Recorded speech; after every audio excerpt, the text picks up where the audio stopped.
Се потешко се доаѓа до термин кај специјалист. Диабетичарите предупредуваат дека во голем број општини постои недостаток на доктори, поради што голем број пациенти се принудени да патуваат во други градови за да добијат здравствена услуга.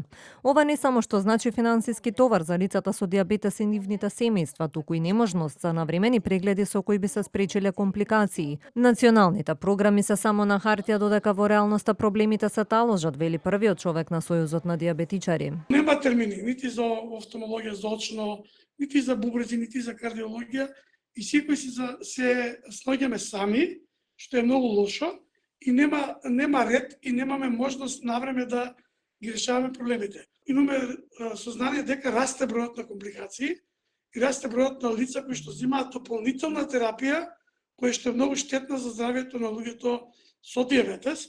Така попластично да кажеме дека зголемени се броеви со масти со триглицериди или со кардиоваскуларни заболувања кои што имаат ризик од срцев или мозочен удар. Значи, од термините имаме големи проблеми и затоа апелираме Министерството и фондот најбрзо што може да седнат и стварно да го променат моделот, бидејќи има излезни решенија за ова. Ние сме спремни доколку министерот се одлажи да се сретне после 367 дена негледање. Со фондот за здравство немаме проблем да седнеме за да најдеме решение сериозно за пациентите со диабетес. Од Министерството за здравство пак тврдат дека термини има.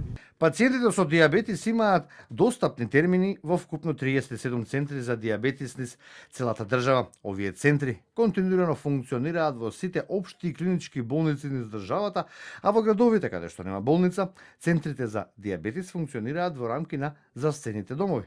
Центрите се екипирани со специјалисти, ендокринолози и специјалисти интернисти кои се специјализирани во областа на третман на лица со диабетис. Според последните податоци во Македонија има над 140.000 лица со диабетес на возраст од 20 до 79 години.